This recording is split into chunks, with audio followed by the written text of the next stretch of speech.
నమస్తే బ్రదర్. నమస్తే అండి. రాష్ట్రంలో పోలింగ్ ఎలా జరిగింది? అంత ప్రశాంతంగా జరిగింది అనుకుంటున్నారా? ప్రశాంతంగా జరిగిందండి. అలాగే పోలీస్ వారు కూడా బాగా సహకరించారు. దాంతోపాటు అక్కడ ఉన్న 20 స్టాఫ్ కూడా బాగా మమ్మల్ని బాగా చేశారు. బాగా జరిగింది. ముసలి వాళ్ళు కూడా బాగా ఓటింగ్ లో పాల్గొన్నారు. వాళ్ళకి ముందుగా ఇవ్వడం కానీ కొద్దిగా ముసలి వాళ్ళకి కొద్దిగా ముందుకు పంపించడం అది చాలా బాగుంది. అలాగే కుర్రాళ్ళు కూడా ఉత్సాహం వచ్చి ఓట్లు వేశారు. ఈసారి చాలా బాగా జరిగింది ఎలక్షన్స్ అయితే. ఓకే. అలాగే మరి గ్రామీణ ప్రాంతాల్లో ఏ పార్టీకి ఓట్లు వేశారు అనుకుంటున్నారు? నాకు తెలిసి సమానంగా జరిగింది ఇక్కడ నేను చూసిన ప్రతి వరకు అయితే. కానీ జగన్మోహన్ రెడ్డి గారికి ఎక్కువ మెజారిటీ వచ్చేలా కనిపిస్తుంది. నాకు తెలిసి జగన్మోహన్ రెడ్డి గారు ఈసారి కూడా గెలుస్తారనిపిస్తుంది. మరి చాలా వరకు ఇక్కడ తెలిసిన ప్రచారం బట్టి అలాగ అనిపించింది. మరి అలాగే మరి రాష్ట్రంలో పోలింగ్ అయిపోయింది కదా, ఎవరు అధికారంలో రాబోతున్నారు? మంచి పని చేశారు కాబట్టి జగన్మోహన్ రెడ్డి గారే వస్తారు ఖచ్చితంగా.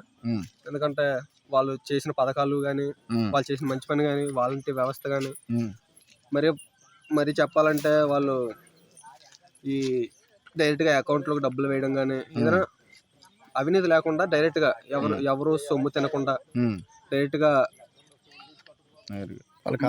వాళ్ళ ఖాతాలో వచ్చి పడేటట్టు చాలా బాగుంది ఇది. ముసలి వాళ్ళు కూడా అప్పట్లో చాలా తిరిగి చాలా ఇబ్బంది పడేవాళ్ళు. కానీ ఇది ఇంటికాడిగా వచ్చి ఇవ్వడం చాలా బాగుంది. వ్యవస్థ చాలా డెవలప్ చేశారు. ఈసారి గెలిస్తే దీన్ని ఇంకా అభివృద్ధి చేస్తారు అనుకుంటున్నాను. మంచి పని చేస్తేనే కదా ఎవరైనా గెలుస్తారు. ఓకే. అలాగే మరి ఏ పార్టీకి ఎన్ని సీట్లు రావచ్చు? ఈసారి మద్దతు పొత్తు కాబట్టి ముగ్గురు కలిశారు కాబట్టి కొద్దిగా చీలిపోయే అవకాశం ఉంది ఓట్లు. కాబట్టి ఒక మెజారిటీ అయితే జగన్మోహన్ రెడ్డి గారు ఆపలేరు. కానీ పొత్తు కాబట్టి కొద్దిగా ఓట్లు తగ్గే అవకాశం ఉంది, సీట్లు తగ్గే అవకాశం. కాబట్టి ఒక 130, 120 మరి అంత గ్యాప్ కాకపోయినా కొద్దిగా మెజారిటీతో గెలుస్తారు ఖచ్చితంగా. Okay. Thank you brother. Thank you.